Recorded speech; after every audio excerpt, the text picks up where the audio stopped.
हो गया, आइए शुरू करते हैं। मैंने कल बताया था कि नॉन कोऑपरेटिव मूवमेंट हम लोग पढ़ रहे हैं। नॉन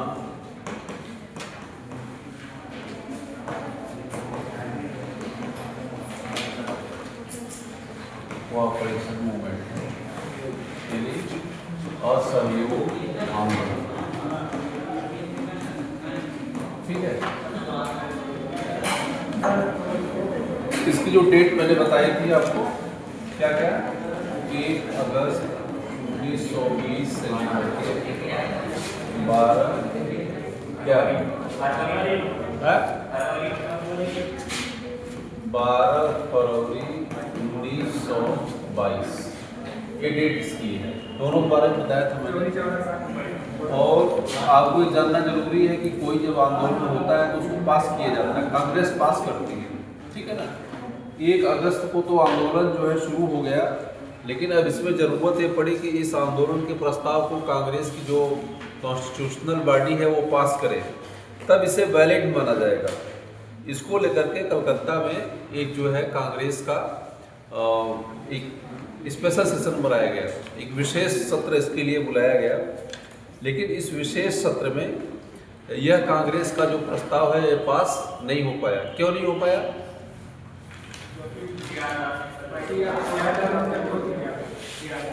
सितंबर में बुलाया गया था, कांग्रेस का स्पेशल सेशन सितंबर में बुलाया गया था। और इसके अध्यक्ष कौन थे? लाला लाजपत राय। कहाँ से बुलाया गया था? कलकत्ता में।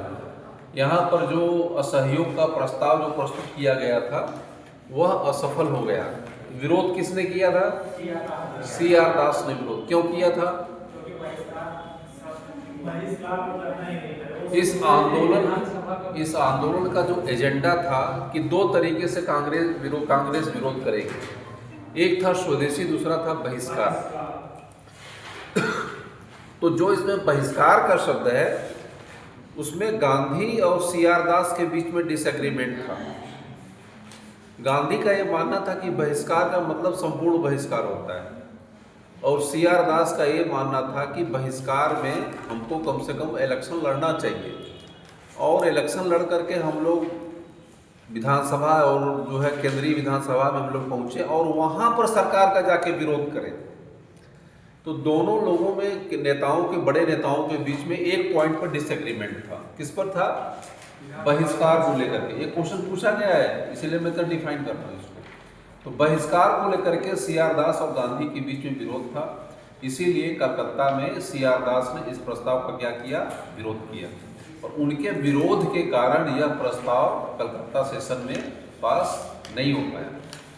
तो सितंबर का सेशन निकल गया। अब आता है दिसंबर का, जो हर साल होता है, ठीक है ना। तो कांग्रेस का यह वार्षिक अधिवेशन है। वार्षिक अधिवेशन तो हर साल होता था, ठीक है ना। ये वार्षिक अधिवेशन होता था दिसंबर में। मैंने जब कांग्रेस की स्थापना हुई थी, कब हुई थी? हाँ, तो जो कांग्रेस अपना एनुअल सेशन जब भी बुलाती थी तो 28 को ही बुलाती थी। हाँ, उस दिन के, और आज भी बुलाया जाता है, आज भी जब रखते तो 28 को ही रखते हैं। तो 28 दिसंबर को जो एनुअल सेशन होता था कांग्रेस का, हर साल की तरह इस साल भी बुलाया गया।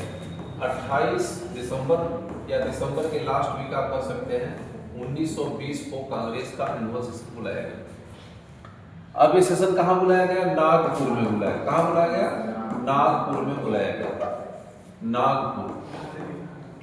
इसके अध्यक्ष थे V राघवाचारी। इस पे लिखिएगा, V राघवाचारी इसके क्या थे?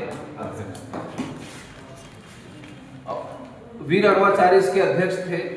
और इसके लिए क्या हुआ कि अब फिर कांग्रेस का प्रस्ताव फिर बात आई। इस बार जो प्रस्ताव प्रस्तुत किया खुद CR दास ने प्रस्तुत किया। CR दास ने स्वयं जो है असहयोग का प्रस्ताव प्रस्तुत किया, और यह प्रस्ताव क्या हो गया? आसानी से पास हो गया।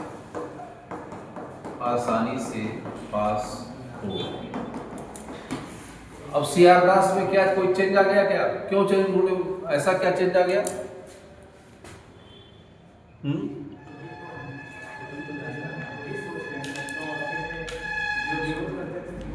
हाँ, विरोध करने का रीज़न ये था कि उस समय ऑलरेडी चुनाव था।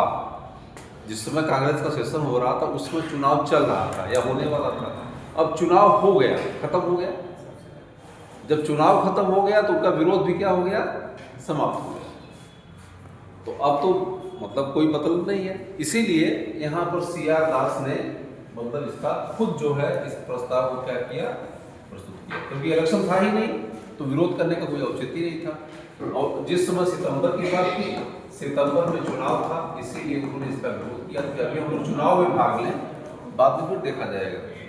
अब एक क्वेश्चन पूछा गया है, असहयोग का प्रस्ताव जो रेजोल्यूशन है वो कांग्रेस के किस सेशन में पास किया गया?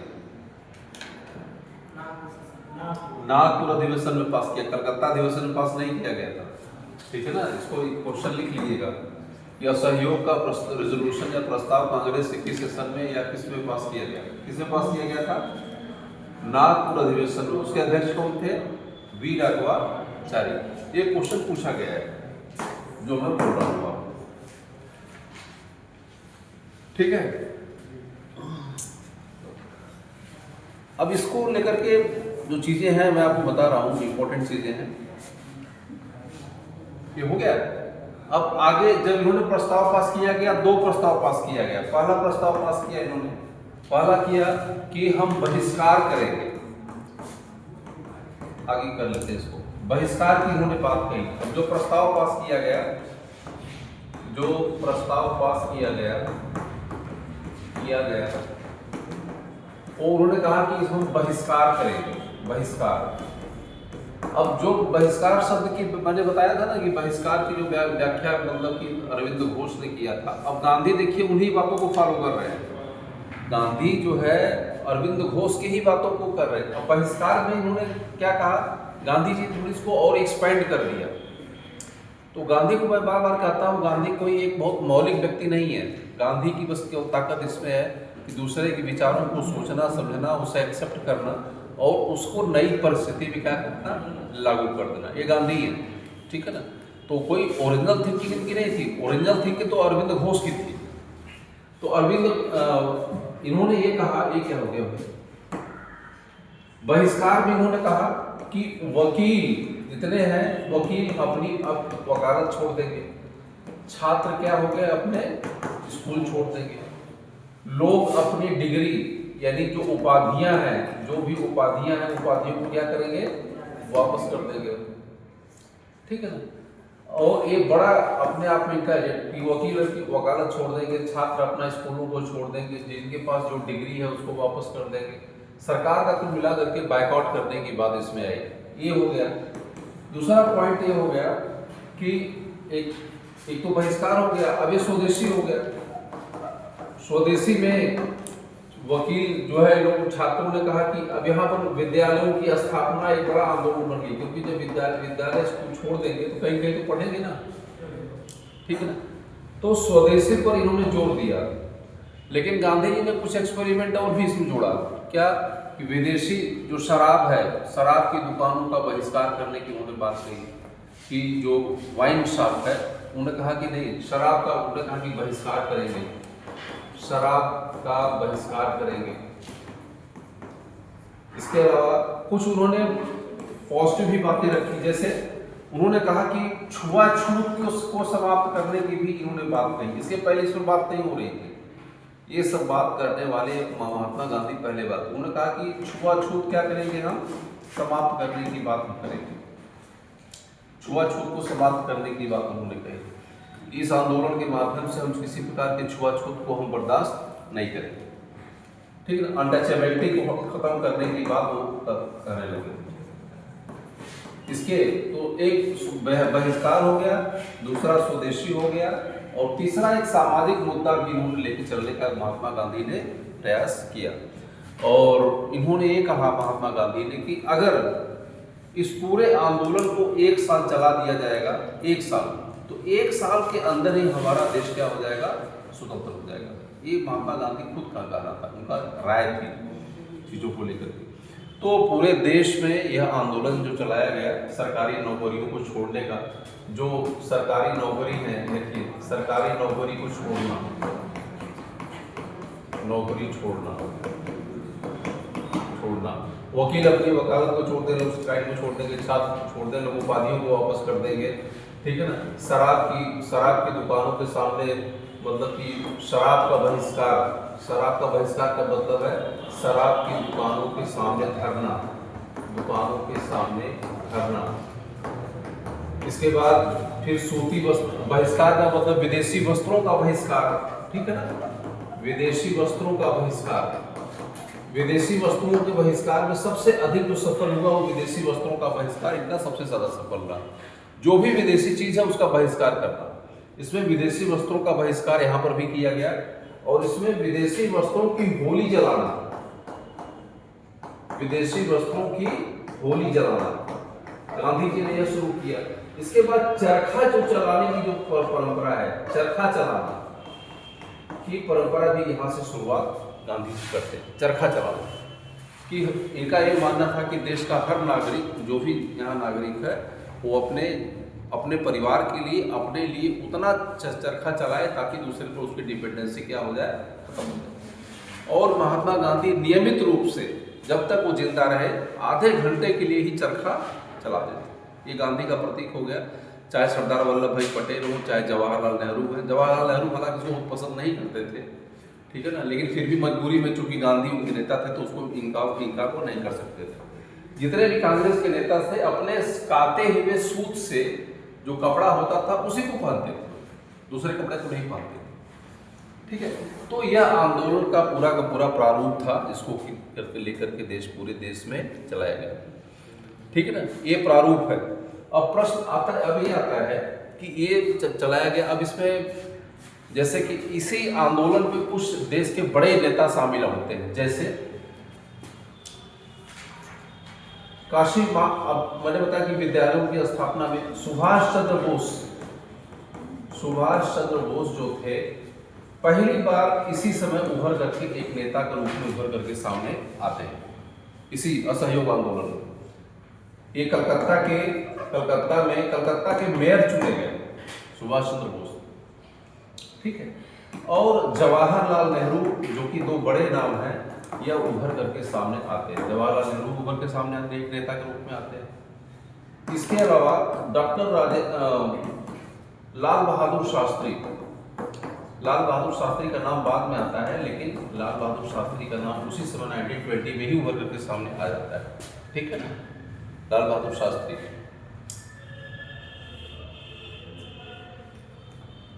ठीक है।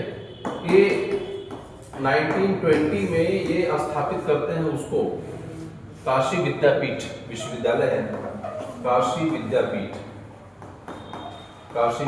की स्थापना करते हैं। इसके बाद जामिया मिलिया इस्लामिया विश्वविद्यालय, जामिया मिलिया इस्लामिया विश्वविद्यालय,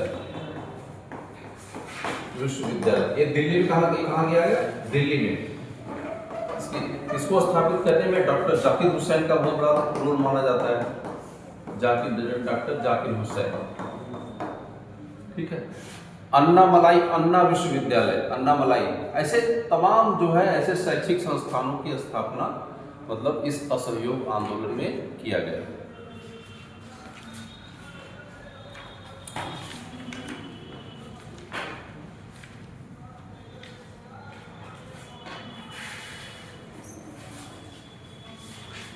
इसके अलावा पंचायतों का गठन किया गया। ये जो मैंने बताया कि यह मुख्यतः ये जो आंदोलन का जो तरीका, जो मैंने ये बताया, क्या बताया, मेथड बताया कि लोगों ने सरकार का कैसे विरोध किया। विरोध का जो तरीका था क्या था, इसे नेगेटिव और पॉजिटिव कहा जाता है, नकारात्मक और सकारात्मक तरीका। नकारात्मक तरीका क्या था, बहिष्कार, और सकारात्मक तरीका क्या था, स्वदेशी। नकारात्मक तरीका मेथड मतलब कोई भी जब अपनी डिमांड रखते हैं तो सरकार से अपनी डिमांड मंगवाने के लिए कुछ न कुछ तरीके आपके पास होते हैं जिसका कि आप प्रयोग करते हैं। आपको अपनी मांग और सरकार से मंगवाने तो क्या क्या तरीका अपनाएंगे बताइए। आंदोलन है ना, इसीलिए तो आंदोलन क्यों पढ़ रहे हैं, मेथड बता दो क्या तरीका होना चाहिए बताइए। तो कांग्रेस का धर्मपंथी तरीका हो गया ना, है धर्मपंथी तरीका हो गया। क्या करोगे पहले, पहले तो भाई शासन और प्रशासन को अपनी बात तो कहोगे कि नहीं, डिमांड नंबर ये, फिर क्या करोगे,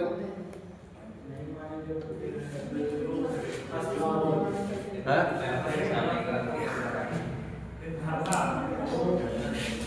धरना देना, प्रदर्शन देना, पीसफुल मीटिंग करना, न्यूज़पेपर्स में लिखना, और फिर आगे बढ़ के आप फिर होगा।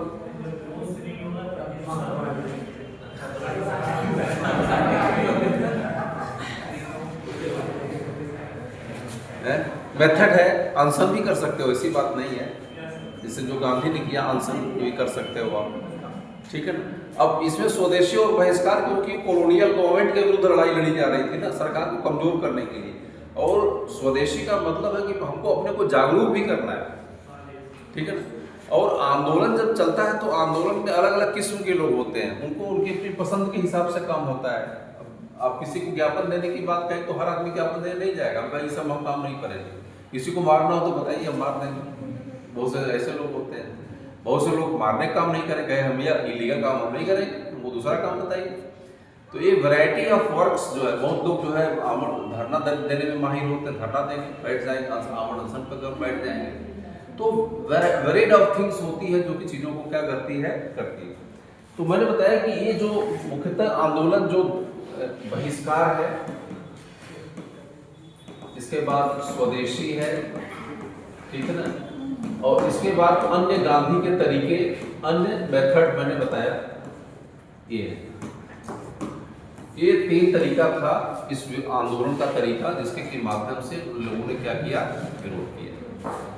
यह मुख्यतः जो यह था, मुख्यतः यह शहरों में था, मुख्यतः यह कहाँ था, शहरों और कस्बों में इस प्रकार का आंदोलन चलाया गया।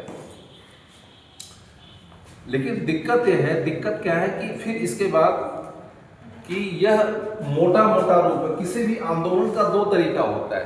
अब थोड़ी सी डीप में पढ़ा रहा हूँ, जो कि आपको IAS पीसीएस में पूछा जाता है, ये सब में पूछा जाता है, ठीक है ना।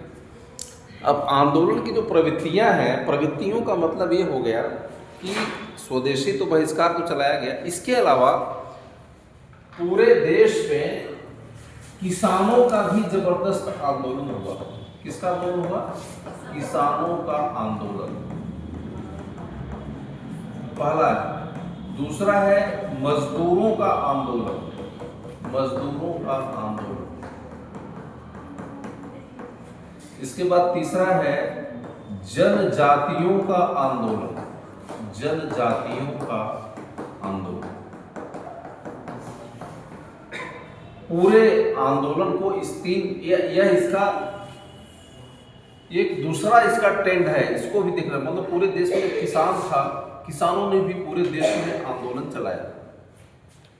अब जो किसानों का आंदोलन था वो कैसा आंदोलन था, उसको हम लोग देखते हैं। ये बात समझ में आ रही है? जैसे मान लीजिए एक छोटा सा एग्जाम्पल पहले समझ लीजिए, कॉन्सेप्ट को समझेंगे तब आपको आएगा, समझ में आएगा नहीं आपको। जैसे मान लीजिए कोई भी आंदोलन फैजाबाद में चलाया जा रहा है। अब एक जिला है, 2 पार्ट में बटा हुआ है, यह एक जिला भी, शहर भी है और गांव भी है, दोनों। तो कुछ आंदोलन का जो चलाया जाता है सिर्फ शहरों में ही संभव है। जैसे मान लीजिए अयोध्या शहर में बहिष्कार और स्वदेशी चलाना बहुत आसान है, क्योंकि लोग यहाँ नौकरी करते हैं, यहाँ छात्र हैं, विद्यार्थी हैं। लेकिन जो गांव में आंदोलन है वो कैसे चलेगा? तो लोगों को ये छूट दिया गया कि जो आपकी समस्या है उस समस्या का भी आप चाहे तो आंदोलन चला सकते हैं। कहा नहीं गया, लेकिन फिर भी अंडरस्टूड हो गया, ठीक है। अब गांव में क्या समस्या है? अयोध्या के गांव की समस्या है कि उस समय लगान क्या थी? लगान बहुत ज्यादा बढ़ी थी, ठीक है ना। तो अब किसान से कहिए कि नहीं आप कपड़ों विदेशी कपड़ों का बहिष्कार करिए, तो इससे हमसे क्या मतलब है? उसकी समस्या सबसे बड़ी क्या है? उसकी समस्या है लगान। सरकार से जो एक कुंतल में जो 50% से 60% जो यहाँ पर चूंकि मारवाड़ी व्यवस्था लागू थी ना, यहाँ किसान कितना दे रहा था? 60% दे रहा था। तो असहयोग आंदोलन में लगान नहीं देने का आंदोलन पूरे भारत में अलग अलग जगहों पर चलाया गया। समझ में आया कि नहीं आया? तो यही इसके साथ में स्वदेशी और बहिष्कार के साथ में लगान नहीं देने का भी पूरे भारत में आंदोलन चलाया गया। इसके अलावा जो मिल मजदूर रहेगा, जो फैक्ट्री में काम करेगा, वह भी अगर आंदोलन में भाग लेना चाहता है तो वह भी चाहे तो वहाँ मजदूरों, इसीलिए पूरे देश में मजदूरों का भी आंदोलन चलाया गया। अब आप कहो कि मजदूरों की क्या समस्या थी? मजदूरों की समस्या ये थी कि जो पहला वर्ल्ड वार है 14 से 18, आप देख रहे हो, जब भी कोई लड़ाई होती है तो उस देश में महंगाई आ जाती है, हर चीज़ महंगी हो जाती है। जो महंगी होगी तो उसका असर सबसे पहले गरीब व्यक्ति पर सबसे ज़्यादा पड़ता है। तो मजदूरों के साथ भी ये दिक्कत है, जो फैक्ट्री के में रहने वाले मजदूर थे, फैक्ट्री मालिकों को तो बहुत फायदा हुआ। जब युद्ध होता है तो मालों की आपूर्ति यानी डिमांड बढ़ जाती है। जब डिमांड बढ़ी तो मजदूरों से मिल मालिकों ने ज़्यादा काम लिया, काम तो ज़्यादा लिया लेकिन उनकी सैलरी नहीं बढ़ाई और चीज़ें महंगी हो गई। युद्ध में हर चीज़ महंगी हो जाती है, खाने पीने वाली, तो चीज़ें महंगी हो गई लेकिन इनकी सैलरी नहीं बढ़ी, जब ज़्यादा काम भी करना पड़ा। इसीलिए यह मजदूर भी, मिल मालिकों के मजदूर भी बहुत ही गुस्से में थे। और जैसे ही गांधी जी ने असहयोग आंदोलन चलाया वैसे ही इन्होंने अपने जो है क्या करी, मतलब कि फैक्ट्रियों में क्या कर दी, हड़ताल कर दी। इन्होंने फैक्ट्रियों में हड़ताल कर दी, हड़ताल कर दी। अब आता है जनजातियों के बारे में। हिंदुस्तान की बहुत सी एरिया में बहुत सी जनजातियां थी और जब आंदोलन चलाया गया तो जो जमींदार थे ना, जमींदारों ने जनजातियों का शोषण किया, जनजातियों का शोषण किया और इसके विरुद्ध इन लोगों ने भी क्या किया, आंदोलन चलाया। पहले ये 3 टॉपिक लिख लीजिए तब समझ में आया। इसके साथ में किसानों का आंदोलन भी चलाया गया, मजदूरों का भी चलाया गया और जनजातियों का भी आंदोलन चलाया गया।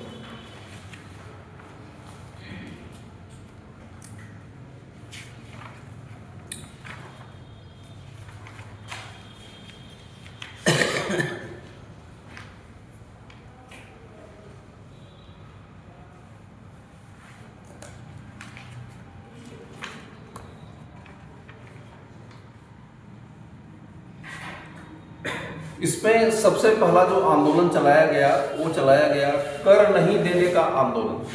कर नहीं देने का आंदोलन, कर नहीं किसी कर। अब पहला टॉपिक डालिएगा किसानों का आंदोलन, पहले टॉपिक किसानों का आंदोलन, पहले टॉपिक डालिएगा किसानों का आंदोलन। किसानों का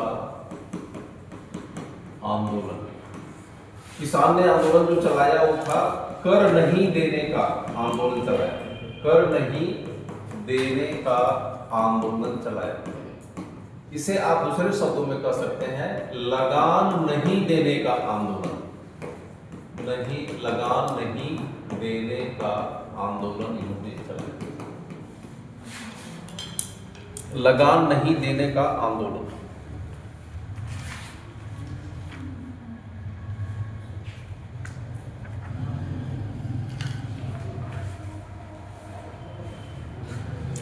लगान नहीं देने का आंदोलन जो सबसे जो इम्पोर्टेंट है वो है, पहला है पंजाब। पंजाब चूंकि ये किसान की बेल्ट हुआ करती थी तो इसीलिए यहाँ पर यह आंदोलन बहुत ही सफल तरीके से चलाया गया।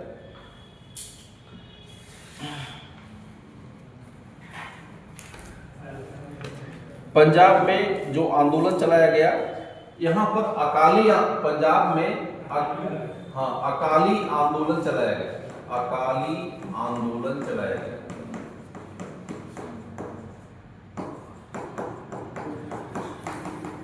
अकाली आंदोलन चलाया गया।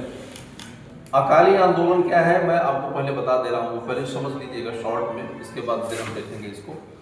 अकाली आंदोलन है क्या, थोड़ा पंजाब की डायनेमिक्स को समझिए। जो पंजाब है ना, पूरा जो पंजाब में बात करूं तो मुख्यतः सिख एरिया जो थी पंजाब में उसकी बात करूंगा। जो सिखों का जो एरिया था, वहाँ जो जमीन जो लैंड हुआ करती थी, जो ये पूरी लैंड थी, ये पूरी लैंड अगर मान लीजिए है वहाँ की, तो ये लैंड का जो ओनरशिप हुआ करती थी, जो भी ग्रंथी होता था, पर जो वहाँ जो गुरुद्वारे होते थे तो गुरुद्वारों का एक ग्रंथी होता था। तो ये मान लीजिए अगर ये ये अगर यहाँ पर गुरुद्वारा है तो इस एरिया का मान लीजिए अयोध्या में कोई यहाँ पर एक कोई है यहाँ पर, तो पूरी एरिया की जमीन किसके नाम पे होती थी? इस गुरु ग्रंथ जो ग्रंथी होता था उसके नाम पे होती थी, किसान के नाम पे नहीं होती थी। जो जमीन होती थी वो किसके नाम पे? ग्रंथी के नाम पे होती थी। वो ग्रंथी मतलब जो मुखिया हो गया, जो वहाँ का जो सिख गुरुद्वारे का मुखिया होता है उसे ग्रंथी कहा जाता है। तो पंजाब में जो होता था वहाँ पर क्या बोलते हैं, उनका गुरुद्वारा, पूरी की पूरी जमीन उस एरिया की किसके नाम पे होती थी? वहाँ का जो महंत आप कह सकते हैं, उनके जो महंत होते हैं वो महंत के नाम पे होती थी। किसान क्या था कि इनके द्वारा दी गई जमीन पर वो खेती करता था केवल, और किसान को खाने पीने के लिए मिल जाता। वहाँ पर एक सेंटर ऐसा उन्होंने बनाया था। अब दिक्कत क्या हुई ना कि जो एक गुरु ग्रंथी होता था, इसको अपॉइंट करने का अधिकार अंग्रेजों को था, क्योंकि अगर एक सिख धर्म का महंत है, अब मान लीजिए फैजाबाद, इसको 50,000 एकड़ की जमीन उसके पास आ गई ना, मतलब कि सैकड़ों गांव की जमींदारी उस व्यक्ति के पास रहती थी, जो भी रहता था, तो वो बड़ा ऐश का जीवन जीता था, मतलब विलासितापूर्ण। वो धर्म काम नहीं करता था। हाथी थे, घोड़े थे, तोपें हुआ करती थी, मतलब जैसे वो अपना एंजॉय कर सकता था, वो उसका धर्म से अधिक लेना देना नहीं था। और इसको अपॉइंट कौन करते थे? इसको अंग्रेज अपॉइंट करते थे, जिसको चाहे उसको बना देते थे। और इसकी स्वामी भक्ति किसके प्रति होती थी? अंग्रेजों के प्रति होती थी। तो जो आम आदमी था, आम आदमी के युवाओं में नशाखोरी की समस्याएं थी, बहुत समस्याएं थी, बेरोजगारी की समस्याएं थी, वो इनसे कोई उनका लेना देना नहीं था। लेकिन जैसे ही यह आंदोलन यहाँ पर शुरू हुआ, यहाँ के किसानों ने आंदोलन करना शुरू कर दिया, क्योंकि वो पिसे हुए थे, जो यहाँ का होता इससे पिसे हुए, इन लोगों ने आंदोलन शुरू कर दिया। और आंदोलन बहुत ही यहाँ पर हिंसक हो गया। पहले इन्होंने शांतिपूर्ण तरीके से, जैसे गांधी का जो तरीका था, स्वदेशी और बहिष्कार का इन्होंने प्रयोग किया, लेकिन बाद में धीरे धीरे ये आंदोलन यहाँ पर क्या हुआ, यहाँ पर वो हो गया। इसका कारण है इसका कारण इस आंदोलन का कारण क्या? तो किसानों ने क्यों विद्रोह किया यहाँ से किसानों? देखिए, जो जमीन थी ना, वो लैंड थी, वो किसानों के नाम पे नहीं थी। पूरा जो वहाँ का सिख गुरुद्वारा का जो मुख्य ग्रंथी होता था उसके नाम पे होती थी। वो लैंडलेस होता था, और जो भी वो जमीन देता था सिख गुरुद्वारा, वो उसकी जमीन पर वो खेती करता था, और उसको एक बहुत बड़ा हिस्सा उसको जो है, तो पहले तो सरकार को देना पड़ता था, और फिर उसको देना पड़ता था, जो सिख वो होता था उनका अपना है। तो इसीलिए वो किसान के पास तो कुछ था ही नहीं, जमीन ही वहाँ सब कुछ था। तो मतलब उनको देना है, जो उनके सिख गुरुद्वारा होता था उनको भी देना था, सरकार को भी देना होता था। जमीन की ओनरशिप उनके पास नहीं थी, सबसे बड़ी बात थी। लैंडलेस थे वो लोग, खाने के लिए खेती करते थे, लेकिन भूमि उनके पास थी ही नहीं। इसीलिए यहाँ के किसानों ने क्या किया, इस आंदोलन को मतलब करना शुरू किया। किसके विरुद्ध किया? सिख धर्म के भ्रष्ट महंतों के विरुद्ध, ठीक है ना, सिख धर्म के भ्रष्ट महंतों के विरुद्ध इन्होंने आंदोलन करना शुरू किया। इनका टारगेट ये थे, भ्रष्ट महंत, ठीक है ना, करना शुरू किया। और इसको प्रोटेक्शन इनको कहाँ मिली, और इन महंतों को संरक्षण किसने दिया? ब्रिटेन की सरकार ने दिया, ठीक है ना। और महंतों को संरक्षण दिया सरकार ने दिया।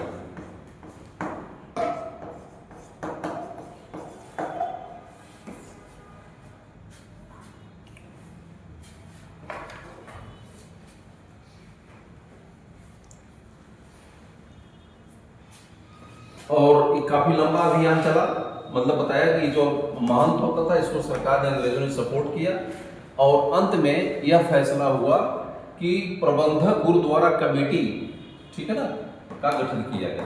प्रबंधक गुरुद्वारा कमेटी का गठन किया गया। इसका परिणाम क्या निकला मैं बता रहा हूं। कमेटी का गठन किया गया और भ्रष्ट महंतों को हटा दिया गया। उनको हटा करके ही इसका गठन किया गया, ठीक है ना। तो गुरुद्वारा के मैनेजमेंट के लिए गुरुद्वारा प्रबंधक कमेटी का गठन किया गया और आगे लिखेगा भ्रष्ट महंतों को हटा दिया गया, महंतों को हटा दिया गया।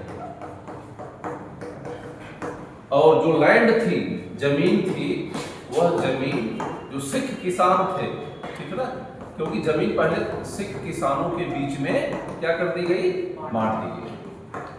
बांट दिया गया। और जो प्रबंधक गुरुद्वारा कमेटी होती थी, इसका बाकायदे चुनाव होता था। आज भी यही है, प्रबंधक गुरुद्वारा कमेटी जो होती है वो पूरे एक होती है अखिल भारतीय प्रबंधक कमेटी होती है, पूरे ऑल इंडिया के जितने होते हैं उनका होता है, एक छोटे स्तर पर होता है, ठीक है ना। इस प्रकार से पंजाब में एक कृषक आंदोलन देखने को मिलता है।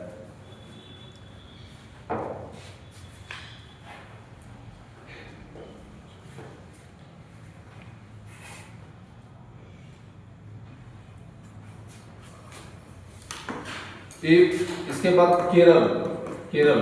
केरल में आंदोलन देखिए।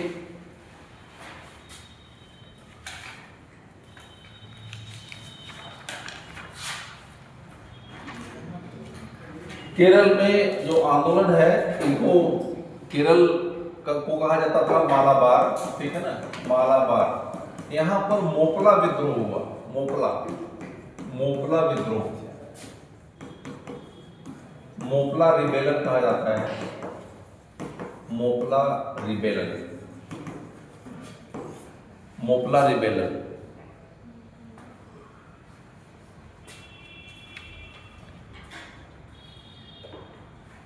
इसके यहाँ के नेता थे अली मुसलियार।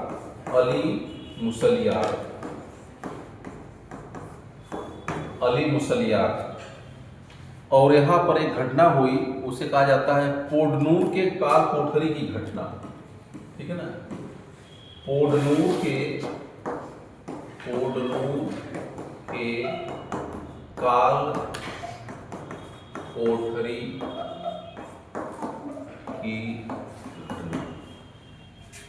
पोडनूर के काल कोठरी की घटना, पोडनूर के काल कोठरी की घटना, पोडनूर के काल कोठरी घटना एक है, बताता हूँ। ये मोपला विद्रोह जो है मालाबार में हुआ। यहाँ पर भी इसका भी संबंध कृषक से है, ठीक है ना। इसका भी संबंध किससे है, कृषक। एक इसका संबंध है कृषक आंदोलन से, इसका भी संबंध मैं भी बता रहा हूँ आपको। इसका भी संबंध किससे है, कृषक आंदोलन से।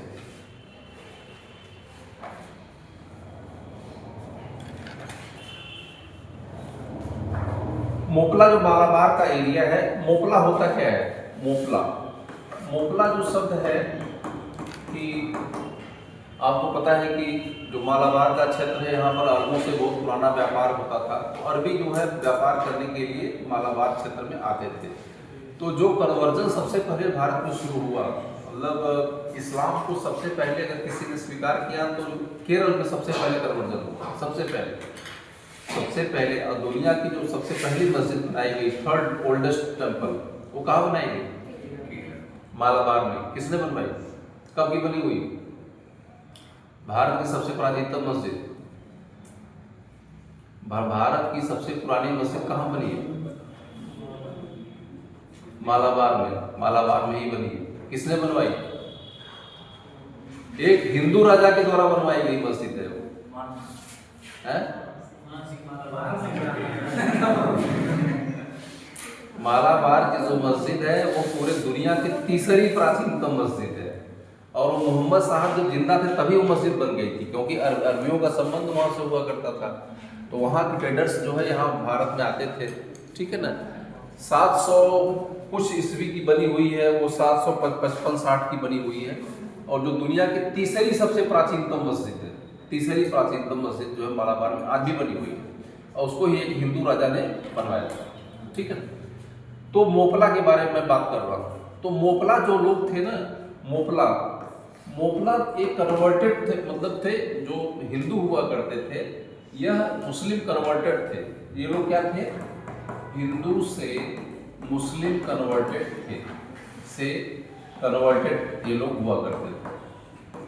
ज्यादातर मोपला जो हुआ करते थे यह मजदूरी का काम करते थे, मजदूरी यानी लेबरगिरी का काम वो करते थे, और ये ज्यादा खेतों में काम करते थे, खेतों में काम करते थे। ठीक है। अब केरल की जो थोड़ा सिचुएशन समझ लेते हैं, वहां पर क्या है। अब केरल की ये पूरी लैंड हो गई, तो ये पूरी जो केरल की लैंड है ना, यहाँ का जो जमींदार हुआ करता था वो रेड्डी जमींदार हुआ करता था। क्या था? रेड्डी। रेड्डी जो ब्राह्मण होते हैं, ये अधिकतर ये ब्राह्मण होते हैं, ब्राह्मण ये जमींदार हुआ करते थे। और इनकी जो रेड्डियों की जो जनसंख्या थी ना, मुश्किल से 5% थी, 5% जो रेड्डी थे। और ये लोग कंट्रोल कितना कर रहे थे? 95% उन लोगों को कंट्रोल कर रहे थे। यानी 5% की जनसंख्या, 95% जो मुस्लिम एरिया थी, मोस्टली उसमें मोपला हुआ करते थे। कुछ अच्छे भी थे, ऐसी बात नहीं कि सब के सब मजदूरी हुआ करते थे। कुछ जो है पढ़े लिखे भी थे इसमें, कुछ व्यापारी भी थे, अच्छे लोग थे, लेकिन अधिकतर की संख्या बहुत ही कम। तो यहाँ पर जो संतुलन था रेड्डियों के बीच में, इसके बीच में। और एक बात और भी ध्यान देना है कि यहाँ पर समस्या, यहाँ पर ये बहुत भयंकर दंगे यहाँ पर हुए हैं, क्योंकि जब खिलाफत आंदोलन चलाया गया, खिलाफत आंदोलन मैं पीछे बता चुका हूँ, यह खिलाफत आंदोलन का भी ये इसका हिस्सा है। तो जब खिलाफत आंदोलन चलाया गया, जो खलीफा की डिमांड थी, उसमें मुस्लिम बहुल क्षेत्रों में बहुत ज़्यादा काम किया इन लोगों ने। और खलीफा की जो खिलाफत की जो डिमांड हुआ करती थी, उसको हर मस्जिद को एक प्लेटफॉर्म बनाया गया। वहाँ पर जो मौलाना और मौलवी जाते थे और मुसलमानों को मोबिलाइज करते थे, यानी मुसलमानों के बीच में एक प्रकार की जागरूकता और संगठन बनाने का काम किसने किया? खिलाफत आंदोलन ने किया। ये यानी अपने अधिकारों को लेकर के, अपनी चीजों को लेकर क्या हो गए? काफी जागरूक हो गए, काफी सिंसियर ये लोग हो गए। इनके अंदर जागरूकता बहुत ज्यादा आ गई, अवेयरनेस आ गई। जब अवेयरनेस आ गई तो फिर जब ये आंदोलन शुरू हुआ तो उनको यूनाइट तो पहले से ही हो गए थे। तब उनको ये लगा कि हमारे जो रिसोर्स यहाँ पर हैं, हमारे ऊपर हैं, हमारे ऊपर रेड्डियों का शासन है ज़्यादा। और रेड्डियों को सपोर्ट कौन कर रहे थे? यहाँ पर अंग्रेज कर रहे थे। कौन कर रहे थे? अंग्रेजों का इनको सपोर्ट हासिल था। तो जैसे ही लगाम नहीं देने की बात आई, क्योंकि गांधी जी का नारा था ना, लगाम नहीं देना है, तो इन्होंने जैसे ही लगाम नहीं देने की बात कही, क्योंकि किसान मजदूर तो यही थे, पूरा खेती तो यही करते थे, ठीक है ना, गेहूं को प्रोसेस करना है, जो भी प्रोडक्शन होता था। तो जैसे ही उन्होंने इस आंदोलन को चलाया, वो तुरंत रेड्डियों को टारगेट किया। जब रेड्डियों को टारगेट किया तो रेड्डी के साथ में कौन आ गए? अंग्रेज आ गए, क्योंकि वैसे तो अंत में अंग्रेजों के ही पास जाना था। पहले यह लड़ाई जो है, पहले यह लड़ाई हिंदू मुस्लिम नहीं थी, यह जो है लगाम नहीं देने का आंदोलन था। अब वहाँ थोड़ा सा इसमें क्वेश्चन पूछा गया है, यह आंदोलन पहले लगाम नहीं देने का था, लेकिन जब बाद में क्या हुआ कि जब इस दोनों के बीच में झड़प हुई तो रेड्डियों के पास तो कुछ था नहीं, इन्होंने अंग्रेजों को बुला लिया। जब अंग्रेज इनकी रेड्डियों की तरफ आ गए तो दोनों के बीच में क्लैश हुआ, और यहीं पर यहाँ पर यह मसला, किसान का मसला न करके हिंदू मुस्लिम दंगे में क्या हो गया? कन्वर्ट हो गया, ठीक है ना। क्योंकि जब पुलिस आई तो पुलिस ने गोलियां चलाई, और यह माना गया कि जो है यहाँ पर, और चूंकि मेजॉरिटी मुसलमानों की थी, 90% से अधिक मुस्लिम थे, इसीलिए यहाँ पर यह मसला पहले, इस आंदोलन का दो रूप है। पहले आंदोलन जो है यह एक लगाम नहीं देने के आंदोलन के रूप में था, लगाम नहीं देने के रूप में था। फिर बाद में यह यहाँ पर हिंदू मुस्लिम क्या हो गया? दंगे के रूप में यहाँ पर इसका कन्वर्जन हो गया। बहुत से मंदिरों को डिमोलिश कर दिया गया, फोर्सफुल कन्वर्जन किया गया, जैसे कि होता है तमाम जगहों पर दंगे में होता है, वही काम यहाँ पर हुआ। ये है आपका मोपला रिबेलियन। आप लोग अलग से पढ़ लीजिएगा, इंडियन फ्रीडम स्ट्रगल की किताब, उसमें बहुत डिटेल में लिखा हुआ है। और जो वहाँ के नेता थे अली मुसलियार, ये किसान नेता थे। अली मुसलियार, इसमें कोई गलती नहीं है, अली मुसलियार एक किसान नेता थे, ये किसान नेता थे, ठीक है ना, अली मुसलियार। और कोडनूर के काल कोठरी की घटना, कोडनूर के काल कोठरी की घटना,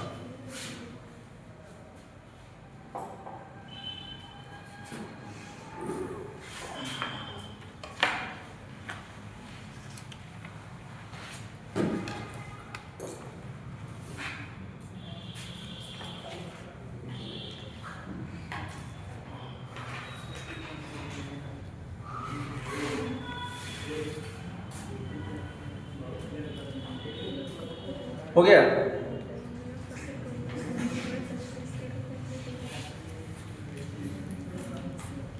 अब दूसरा लिखिएगा संयुक्त प्रांत। संयुक्त प्रांत का मतलब क्या हो गया?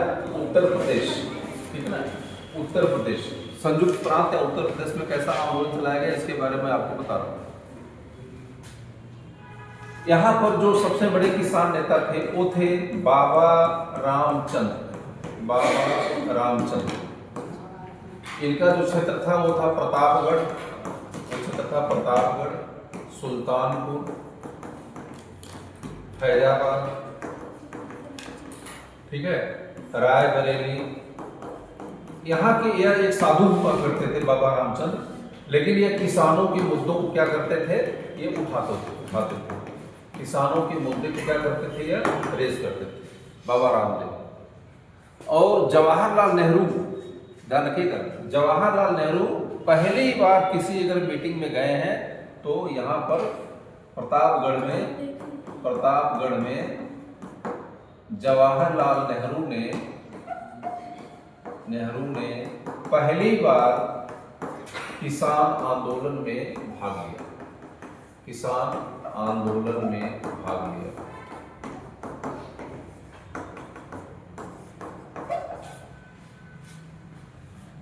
दूसरा व्यक्ति था जो कि वो है, उनका नाम है मदारी पासी। इन्होंने एक आंदोलन चलाया, उसका नाम है एका आंदोलन। इन्होंने आंदोलन चलाया उसका नाम है एका आंदोलन। इनका आंदोलन का क्षेत्र था हरदोई, मुख्य ये हरदोई के रहने वाले थे। सीतापुर, लखनऊ, इसका आसपास का क्षेत्र जो है इनका ये क्षेत्र था। मदारी पासी, इनका भी किसान आंदोलन था, कर नहीं देने का आंदोलन भी इन्होंने चलाया।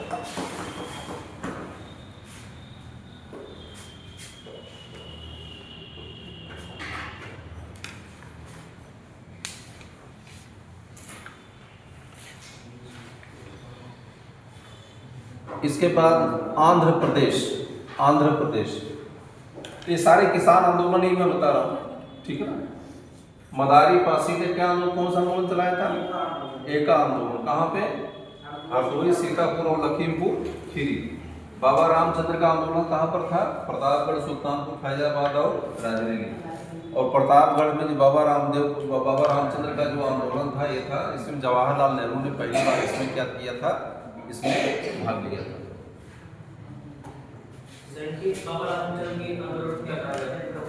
क्या आंदोलन कोई नाम नहीं इनका था, आंदोलन का कोई नाम नहीं। अब आगे लिखेगा तमिलनाडु, साउथ इंडिया में तमिलनाडु, आंध्र प्रदेश है। उस समय तो आंध्र प्रदेश,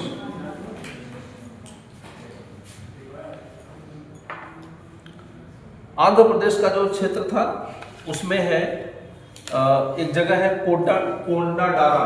आंध्र प्रदेश में है कोंडाडारा।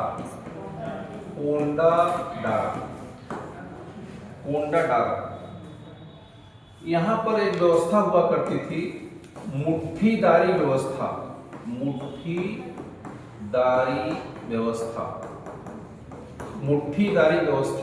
हुआ करती थी।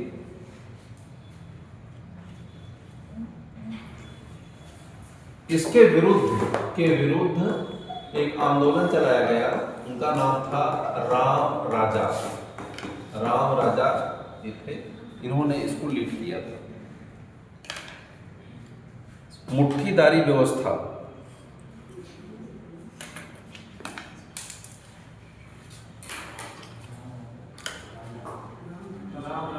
राम राजा ने इसका लीड किया, इसको किया। अब मुट्ठीदारी व्यवस्था क्या होती थी मैं बता रहा हूं आपको। ये मुट्ठीदारी व्यवस्था जो है एक लगान की व्यवस्था हुआ करती है। जैसे कि आपने जो भी प्रोडक्शन किया, आपको गेहूं किया, चावल किया, कुछ भी किया, तो जो सरकार का जो क्षेत्र होता था ना 5 मुट्ठी आपने निकाल लिया उसमें से, जो भी वेट करके रखा गया 5 मुट्ठी ऐसे डाला, 5 मुट्ठी 6 मुट्ठी निकाल दिया। ये कर को दिखाता है। तो यह मुट्ठीदारी व्यवस्था नाम, लेकिन इसको लगान की जो व्यवस्था हुआ करती थी उसको मुट्ठीदारी व्यवस्था कहा जाता है। मुट्ठीदारी व्यवस्था मुख्यतः एक लगान व्यवस्था है जो कि वहाँ पर प्रचलित हुआ करती थी। तो जो सरकार के कर्मचारी होते थे वह मनमाने तरीके से इसको वसूल लेते थे। जो लगान की व्यवस्था साउथ इंडिया में, तो आपको पता है कौन सी व्यवस्था थी, दक्षिण भारत में लगान व्यवस्था कौन सी थी? रैयतवाड़ी थी ना, पूरा तमिलनाडु में रैयतवाड़ी व्यवस्था थी। तो सरकार जो वहाँ का तहसीलदार होता था, सरकारी अधिकारी होता था, वो मनमाने तरीके से उसको यूज़ करता था, उसको मुट्ठीदारी व्यवस्था कहा जाता था। तो उनकी जाति के विरुद्ध वहाँ का जो उनके राजा थे राम राजा, इन्होंने क्या किया, जो है इसको लीड किया। एक जगह डिटेल बताना बहुत मुश्किल है क्योंकि आप किताब में देखेंगे तभी हो पाएगा बेटा उसमें, ठीक है ना। और उसमें एक जगह और भी है, चिराला पिराला, चिराला पिराला, यहाँ पर भी कर न देने का आंदोलन चलाया गया। कर न देने का आंदोलन चलाया गया, चिराला पिराला।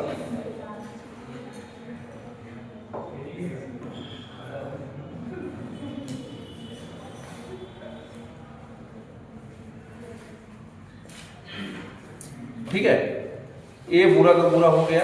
और इसके बाद जो मजदूरों का आंदोलन था, मुख्यतः जो मजदूर का आंदोलन था,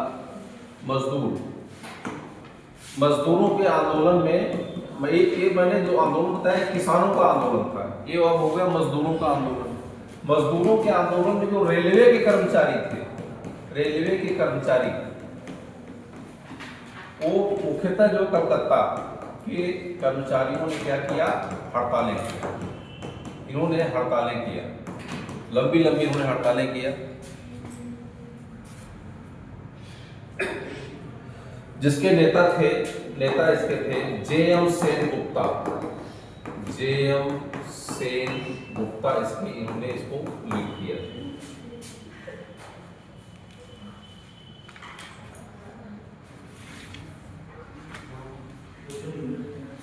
हो गया। अब भील आंदोलन यानी जनजातीय आंदोलन, तीन टॉपिक मैंने लिखवाई थी बेटा।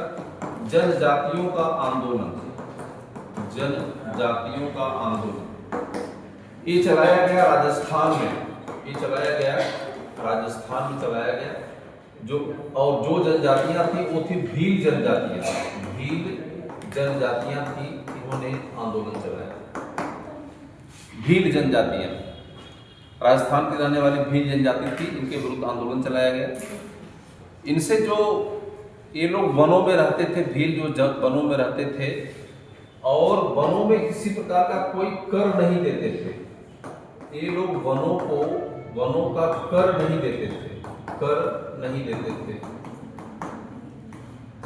लेकिन जमींदारों ने इनके ऊपर कर लगा दिया। जमींदारों ने वन कर लगाया। क्या लगाया? वन कर, फॉरेस्ट टैक्स लगा दिया, वन कर लगाया। इससे इन लोगों ने क्या किया? विद्रोह कर दिया।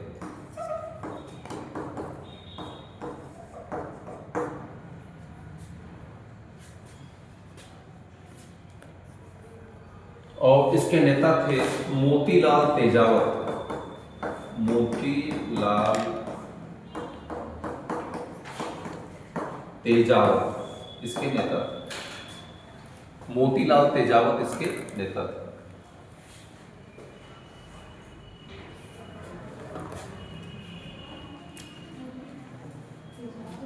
इनका नारा था मारेंगे या मरेंगे, इनका यही नारा था। इनका नारा था मारेंगे या मरेंगे, मारेंगे या मरेंगे, इनका नारा था।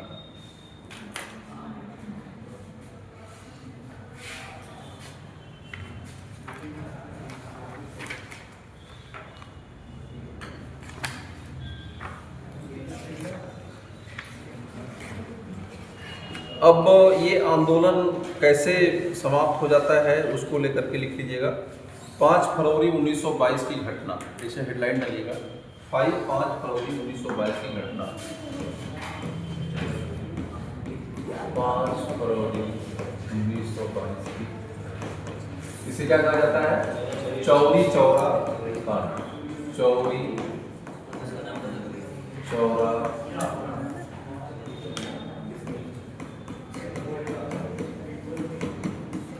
चौरी चौरा कांड, ठीक है।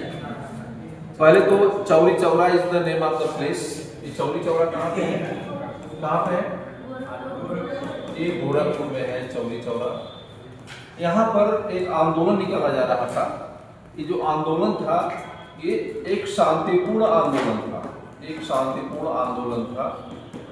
और इस आंदोलन का जो ये किसानों का आंदोलन था, किसानों का आंदोलन था। और इसका नेतृत्व जो कर रहे थे इसका भगवान दीन अहीर, भगवान दीन अहीर इसका नेतृत्व कर रहे थे। ठीक।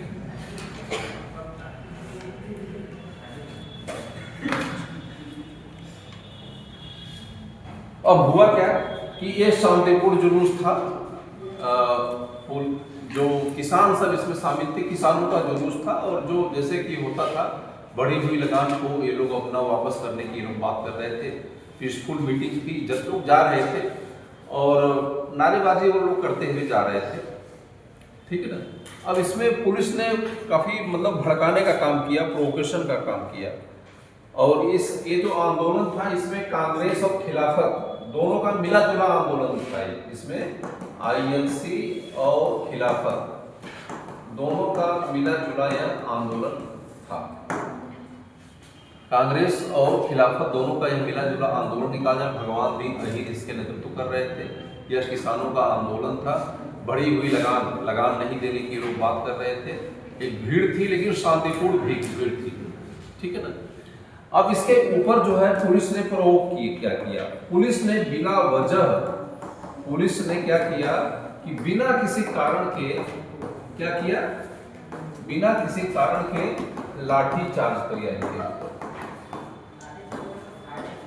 नहीं, लाठी चार्ज किया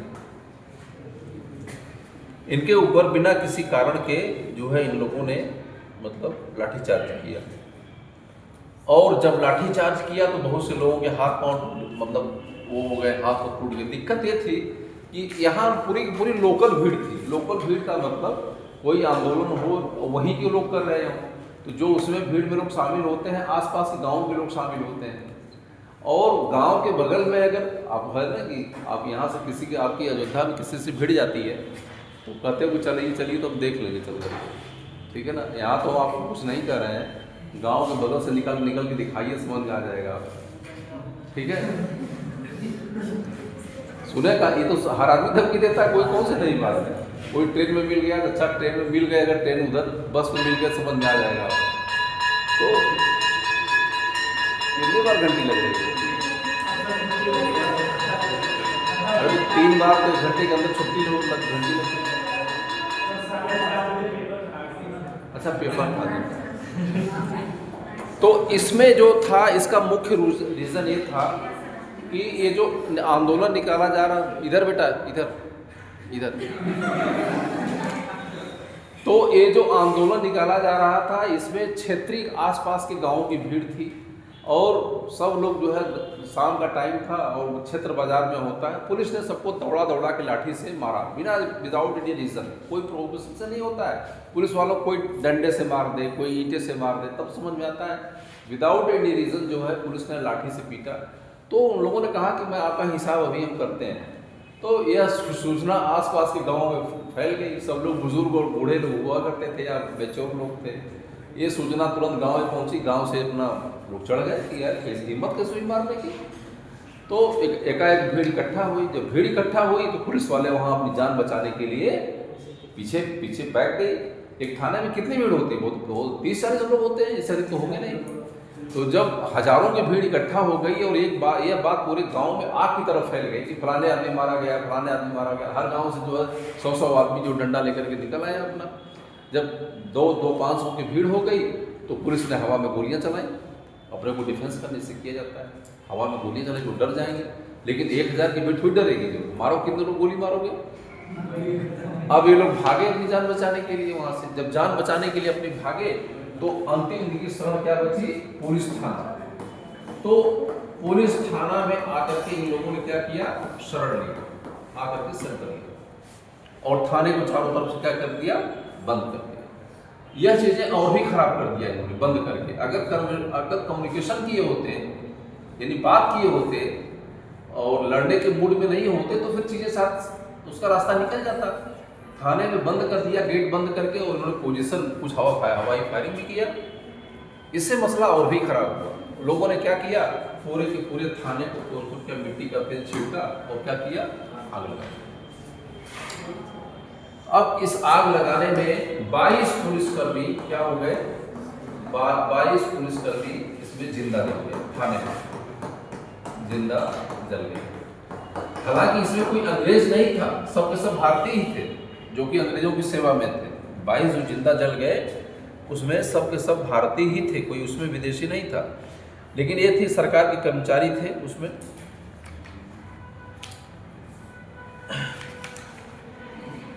लेकिन यह सिर्फ एक छोटा सा हिस्सा मैं आपको बता रहा हूं, इसका एक बहुत छोटा सा हिस्सा मैं बता रहा हूं। अब होता क्या है, आपको तो इतना ही पता है कि अब 22 पुलिस कर्मियों को मतलब मार दिया गया। इसके लिए फिर सरकार ने कई गांव के लोगों को नामजद किया मुकदमा चलाने के लिए। सरकार ने जो अपराधी थे, बहुत बड़ी घटना थी ना, तो इनको पकड़ने के लिए सरकार ने मुकदमा चलाया और 250 लोगों को फांसी की सजा सुनाई। यह मुकदमा कहाँ चला, इलाहाबाद हाई कोर्ट में। ठीक है ना, लिख लीजिएगा कि चौरी चौरा कांड का मुकदमा इलाहाबाद हाई कोर्ट में चलाया गया। चौरी चौरा कांड का मुकदमा इलाहाबाद हाई कोर्ट में चलाया गया।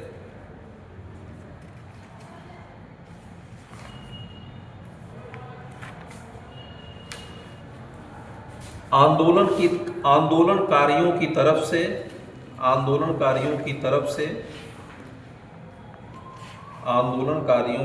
से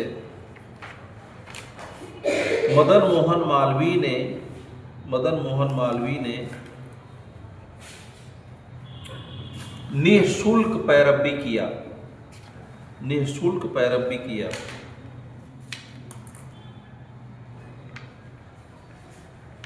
यानी बिना पैसे लिए उन्होंने क्या किया, इसका मुकदमा उन्होंने लड़ा। इसके बावजूद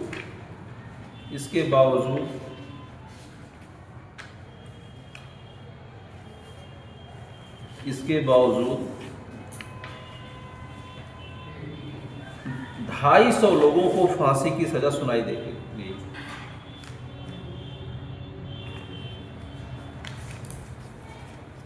250 लोगों की सजा सुनाई गई।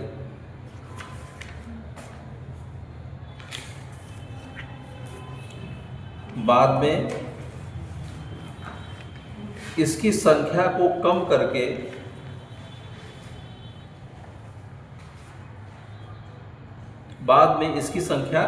मतलब कम कर दी गई। कम करके भी 25 या 30 लोगों को फांसी दी गई थी ना, ठीक है ना, करीब मतलब 250 लोगों को फांसी की सजा सुनाई गई। लेकिन बाद में 25 से 30 लोगों को फांसी इन्होंने दिया जो कि इस अपराध में क्या थे, इन्वॉल्व थे।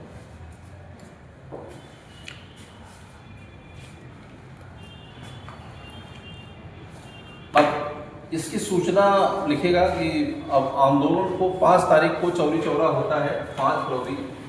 अब लिखिएगा गांधी के द्वारा आंदोलन को वापस लिया जाना। गांधी के द्वारा आंदोलन को वापस लिया जाना। गांधी के द्वारा आंदोलन को वापस लिया जाना।